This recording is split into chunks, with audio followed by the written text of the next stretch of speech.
வணக்கம் நண்பர்களே, மீண்டும் உங்களை சந்திக்கிறதுல மிக்க மகிழ்ச்சி. இப்போ நான் சில பெயர்களை சொல்கிறேன். இவர்களை பற்றி நீங்கள் கேள்விப்பட்டிருக்கீங்களான்னு கொஞ்சம் பார்க்குறீங்களா? ஜெயபாலா, ஆனந்தபாலா, திரிலோச்சனபாலா, பீமபாலா, துங்கா, வித்யதாரா, நந்தாராய், பீமதேவா, பரமாரபோஜா. இவர்கள்லாம் யாராவது ஒரே ஒருத்தரை பற்றி நீங்கள் கேள்விப்பட்டிருக்கீங்களா? இல்லை இல்லையா? இவர்கள் அனைவரும் முகமது கஜினியை ஓட ஓட விரட்டிய இந்த மண்ணின் மன்னர்கள். எங்கிருந்தோ வந்த கஜினியை பற்றி பக்கம் பக்கமாக படிக்கிறோம். ஆனால் நம்ம மண்ணில் பிறந்து அந்நியர்களை எதிர்த்த இந்திய மன்னர்களை பற்றி சொல்லிக்கிற அளவுக்கு நம்ம பாடப்புத்தகத்தில் எதுவுமே இல்லை. கஜினி 17 முறை இந்தியா மீது படையெடுத்தான்னு சொன்னால், ஒன்று அவன் பல முறை தோற்று ஓடி இருக்கணும், இல்லை தோல்வி பயத்தில் ஓடி இருக்கணும்னு தானே அர்த்தம். கஜினி 17 முறை படையெடுத்தான்னு நமக்கு சொல்லி கொடுத்தவங்க அந்த 17 முறையும் கஜினி என்ன மாதிரி எதிர்ப்புகளை இந்தியாவில் சந்திச்சான்னு நமக்கு என்னைக்காவது சொல்லி கொடுத்துருக்காங்களா? ஆனால் பாருங்க, கொள்ளடிக்க வந்த கொள்ளைக்காரனை ஹீரோ ஆக்கிட்டாங்க. ஏன்னா நாம் எழுதுறது தானே வரலாறு.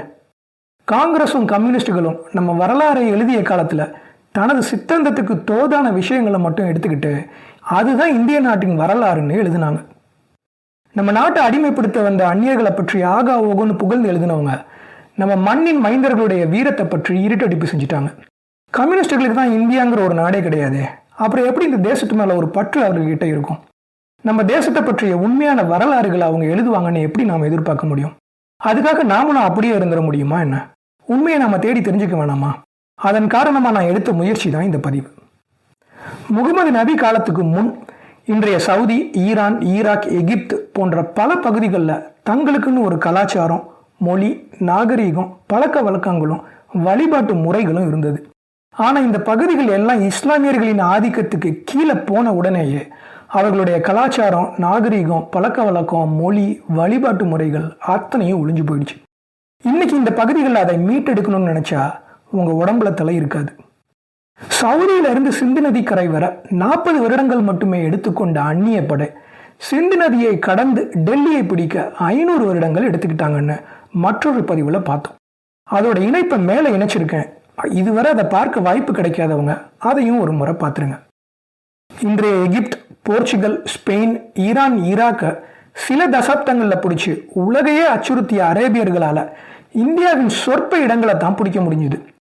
10ஆம் நூற்றாண்டில் கடந்த 300 ஆண்டுகளுக்கு இந்தியாவுடைய பாதுகாப்பு அரணாக இருந்த இன்றைய கிழக்கு ஆப்கானிஸ்தானுடைய பகுதிகள் ஒவ்வொன்றா நம்ம கையை விட்டு போக ஆரம்பிச்சது. முகமது கஜினி இந்தியா மேலே படையெடுத்து வருவதற்கு முன்பே 986ஆம் ஆண்டில் ஷஹி வம்சாவளியை சேர்ந்த மன்னர் ஜெயபால் கஜினி முகமதின் தந்தையான சபுத்திகின் என்பவரை எதிர்த்து காஸ்னி என்ற நகரத்துக்கே ஒரு பெரும் படையோட போனார். அந்த போர்ல கஜினி முகமதும் அவனுடைய தந்தையும் பெரும் சரிவை சந்திச்சாங்க. ஆனா அவர்களோட நல்ல நேரமோ என்னமோ தெரியல, போர் தொடங்கிய சில நாட்கள்ல மழையும் பனிப்புயலும் வந்துவிடவே ஒரு சமாதான ஒப்பந்தத்தை தங்களுக்குள்ளே ஏற்படுத்திக்கிட்டாங்க. ஆனா இந்த ஒப்பந்தம் தற்காலிகமாக தான் இருந்தது. கொஞ்ச காலத்திலேயே லஹ்மான் பகுதிகளை தாக்கினான் சபுத்திகின். இதனால லஹ்மான் பகுதிகள் நம்ம கையை விட்டு போயிடுச்சு. 998ஆம் ஆண்டுல தனது தந்தையை தொடர்ந்து முகமது கஜினி ஆட்சிக்கு வந்த பிறகு சகி வம்சாவளியினர் உடனான மோதல் அதிகரித்தது. 1001ஆம் ஆண்டு நடந்த யுத்தத்துல மன்னர் ஜெயபால் தோற்று போகவே இன்றைய பெஷாவார் பகுதிகள் நம்ம கையை விட்டு போனது. அதை தொடர்ந்து இனியும் தாம் மன்னராக இருக்கும் தகுதி தனக்கு இல்லைன்னு சொல்லி மன்னர் ஜெயபால் அக்னி பிரவேசம் செஞ்சு தன்னோட உயிரை மாய்த்து கொண்டார். அதை தொடர்ந்து அவருடைய மகன் ஆனந்தபாலா மன்னராக பதவியேற்றார். 1008ஆம் ஆண்டுல முகமது கஜினி போர் தொடுக்க வந்தபோது பல ராஜ்யங்களுக்கு தனது தூதர்களை அனுப்பினார் மன்னர் ஆனந்தபாலா. இதைத் தொடர்ந்து உஜ்ஜைன், குவாலியர், கலிஞ்சர், கனூஜ், டெல்லி மற்றும் அஜ்மீர் பகுதிகளில் இருந்த இந்திய மன்னர்கள் தமக்குள்ள ஒரு கூட்டணியை ஏற்படுத்தி ஒரு பெரும் படையை திரட்டி கஜினியை எதிர்த்து நின்றாங்க. இதை பார்த்த கஜினி போருக்கு பயந்து பின்வாங்கி ஓடி போனான். அப்பவே அவனை பின்தொடர்ந்து போய் அவனை போட்டிருக்கணும். ஆனால் நமக்குன்னு சில போர் விதிமுறைகள் இருந்த காரணத்தினால அவன் தப்பிச்சிட்டான். அடுத்தது 1012ஆம் ஆண்டுல கஜினி படையெடுத்து வந்த போதும் இன்றைய பஞ்சாப் மாநிலத்தின் எல்லையை அவனால் தாண்ட முடியல. ஒட்டுமொத்த இந்தியாவை பிடிக்கிறது தான் அவனோட எண்ணம். ஆனால் அதுக்கு தடையாயிருந்த ஷஹி ராஜ்யத்தை முற்றிலுமா அழிச்சா தான் முடியும்னு அவனுக்கு நல்லா தெரிஞ்சுது. 1013ஆம் ஆண்டுல மன்னர் ஆனந்தபாலாவுக்கு பின் பதவியேற்ற அவரது மகன் திரிலோச்சனபாலாவுக்கு எதிராக கஜினி திரும்பவும் அணிவகுத்து வந்தான். இதை பார்த்த திரிலோச்சனபாலா தனக்கு சாதகமாக காஷ்மீரில் இருக்கும் ஒரு குறுகிய மலைப்பாதையை போர்க்களமாக தேர்வு செஞ்சார். அது மட்டும் இல்லாம காஷ்மீர் மன்னர் சங்கிரமராஜாவின் உதவியும் கோரினார் மன்னர் திரிலோச்சனபாலா. சங்கிரமராஜா தனது பிரதம மந்திரியான துங்காவை ஒரு பெரிய படையோட திரிலோச்சனபாலாவின் உதவிக்கு அனுப்பி வச்சார். ஆனா ஓவர் கான்பிடன்ஸ்ல இருந்த துங்கா திரிலோச்சனபாலாவின் போர் வியூகங்களுக்கு ஒத்துழைக்காம போனதுனால போர் கஜினிக்கு சாதகமா முடிஞ்சது. இந்த போர்ல திரிலோச்சனபாலாவும் அவரது மகன் பீமபாலாவும் கொல்லப்பட்டாங்க. இதன் மூலமா 3 தலைமுறையா வீரத்துடனும் உறுதியுடனும் போராடிய ஷகி வம்சாவளியினர் முற்றிலுமாக அகற்றப்பட்டார்கள். 1015ஆம் ஆண்டுல திரிலோச்சனபாலாவின் மறைவுக்கு பிறகும் அவரோட மற்றொரு மகனான நிதர் பீமாவுக்கு கீழே இருந்த ஷகிகள் காஷ்மீர் பகுதிகளில் உள்ள தங்களுடைய வலுவான இடங்கள்ல இருந்து தொடர்ந்து தங்களோட எதிர்ப்பை வெளிப்படுத்தினாங்க. இதுல கஜினியின் படை பெரிய அளவிலான இழப்புகளை சந்திச்சது மட்டும் இல்லாம முகமது கஜினியை தப்பிச்சோம் புழைச்சோன்னு எந்த வெற்றியும் இல்லாம தன் கோட்டையை நோக்கி திரும்பி ஓடியதா பாரசீக வரலாற்று ஆசிரியரான ஃபெரிஷ்டா பதிவு செஞ்சிருக்காரு. அடுத்தது 1919ஆம் ஆண்டுல சந்தேலா அரசின் மன்னர் வித்யதாராவை அடிப்பணிய வைக்க கஜினி முயற்சி பண்ணான். இந்த நேரத்துல வித்யதாராவோட மன்னர் நந்தாராயும் நிதர் பீமாவும் ஒன்று சேர்ந்து ஒரு பெரிய படையை திரட்டி கஜினியை எதிர்த்து நின்னாங்க. ஒரு உயரமான இடத்துக்கு போய் அங்கிருந்து இந்த பெரும் படையை பார்த்த முகமது கஜினி போர் புரியாம அப்படியே கஜினிக்கு திரும்பி ஓடி போனான். இதன் மூலமா இந்தியாவின் மைய பகுதிக்குள்ள கஜினி கால் வைக்கிறத தடுத்தாங்க. தோல்வி பயத்துல புறமுதுகு காட்டி திரும்ப ஓடும் கஜினியை துரத்தி போய் நம்ம மன்னர்கள் அன்னைக்கே சம்பவம் பண்ணியிருக்கணும். ஆனா அது ரஜபுத்திரர்களின் பழக்கத்திற்கு எதிரானது என்ற காரணத்தினால அவங்க அப்படி செய்யல.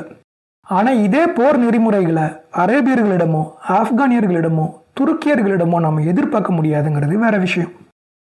அடுத்தது 1022ஆம் ஆண்டுல மீண்டும் வித்யதாராவுடன் போரிடும் நோக்கில் இந்தியா மீது படையெடுத்து வந்தான் முகமது கஜினி.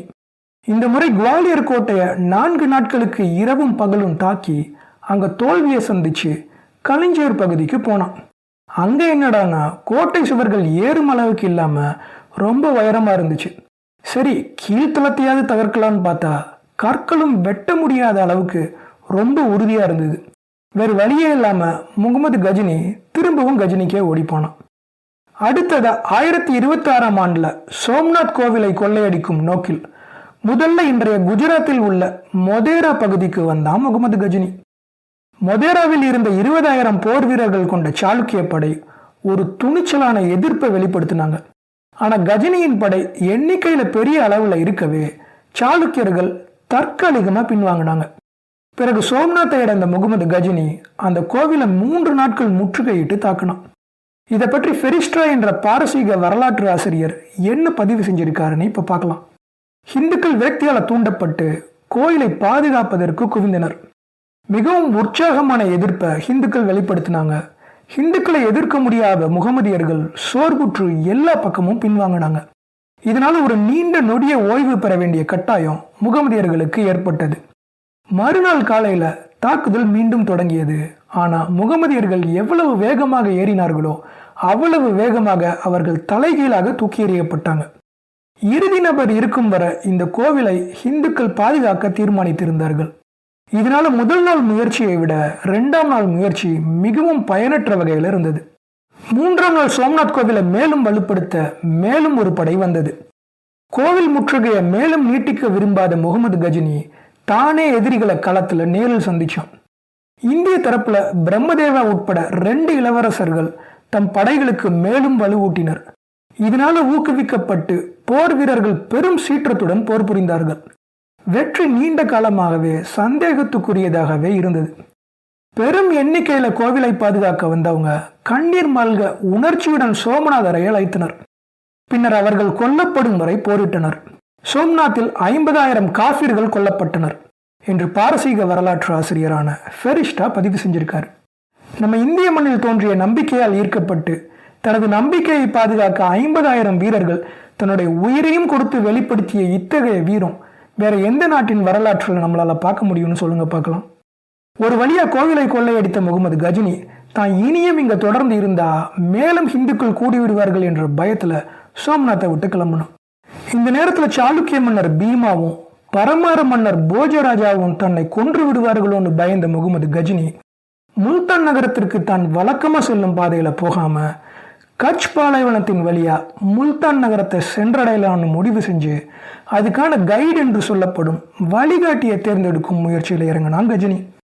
அதே நேரத்தில் கஜினியை இந்த முறை தப்பிக்க விடக்கூடாதுன்னு தன் படையை ரெண்டா பிரித்து ஒரு படையை இன்றைய குஜராத்தில் உள்ள பாட்டன் என்ற இடத்துலையும் மற்றொரு படையை இன்றைய ராஜஸ்தானில் உள்ள ஜெய்சால்மர் என்ற இடத்துல தன் தலைமையில் நிறுத்தி முகமது கஜினிக்காக காத்திருந்தார் சாளுக்கிய மன்னர் பீமா.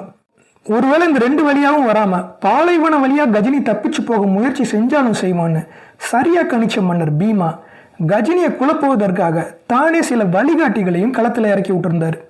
மன்னர் பீமா விரிச்ச வலையில சிக்கிய முகமது கஜினிய முல்தான் நகரத்திற்கு அழைச்சிட்டு போறதா சொன்ன அந்த வழிகாட்டிகள் 3 நாட்களுக்கு பாலைவனத்தை கஜினிக்கு சுட்டி காட்டினாங்க. அதாங்க பாலைவனத்துல தண்ணி இல்லாம சுத்த விட்டாங்க. இதனால கஜினியின் படையில இருந்த பலர் இறந்து போனாங்க.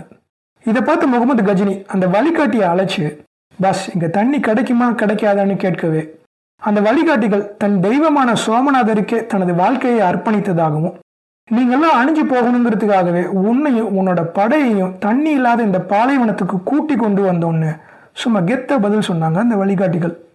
இதை கேட்டு கடுப்பான முகமது கஜினி அந்த வழிகாட்டிகளை மேலே வழி அனுப்பிச்சு வச்சுட்டு முல்தான் நகரை நோக்கி மேலும் தொடர்ந்து போனான். போற வழியில் அவனோட பல வீரர்கள் இறந்து போனாங்க. எஞ்சி இருந்தவங்க ஒரு வழியா இன்றைய பாகிஸ்தான்ல டோபா என்ற இடத்துல இருக்கும் ஜட் மலை பகுதிக்கு வந்து சேர்ந்தாங்க. ஆனா அவங்களோட போராத காலம் அந்த காலத்துல அந்த பகுதியில் வாழ்ந்து வந்த ஜாட் இன மக்களின் வால் வீச்சுக்கு பலியானாங்க. ஒரு வழியா முகமது கஜினி மட்டும் தப்பிச்சோம் பொழைச்சோன்னு முல்தான் வழியா கஜினிக்கு திரும்பி போனான். இப்ப நான் சொன்ன இந்த விஷயத்த 3 வெவ்வேறு இஸ்லாமிய வரலாற்று ஆசிரியர்களே பதிவு செஞ்சிருக்காங்க. அவர்களின் பெயர்கள் இங்க இருக்கு, விருப்பம் இருக்கவங்க தேடி தெரிஞ்சுக்கோங்க. ஜாட் மக்கள் கிட்ட சிக்கிய முகமது கஜினி தப்பிச்சு போனான்னு சிலரும், ஜாட் மக்கள் கிட்ட சிக்கி சீரழிஞ்சான் கஜினின்னு சிலரும் சொல்றாங்க. எது எப்படியோ இதுவே முகமது கஜினியின் இறுதி இந்திய படையெடுப்பா போயிடுச்சு. முகமது கஜினி இந்தியாவுக்கு வந்தது நம்மளை ஆட்சி செய்யத்தான். ஆனா இங்க வலுவான எதிர்ப்பு இருந்த காரணத்தினால அவன் கைப்பற்றிய பொருட்களை எடுத்துக்கிட்டு கஜினிக்கு ஓட வேண்டிய நிலைமை இங்க இருந்தது.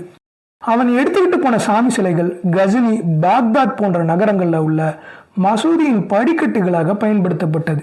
இதெல்லாம் முகமது கஜினி காலத்தில் அளிக்கப்பட்ட கோவில்கள்.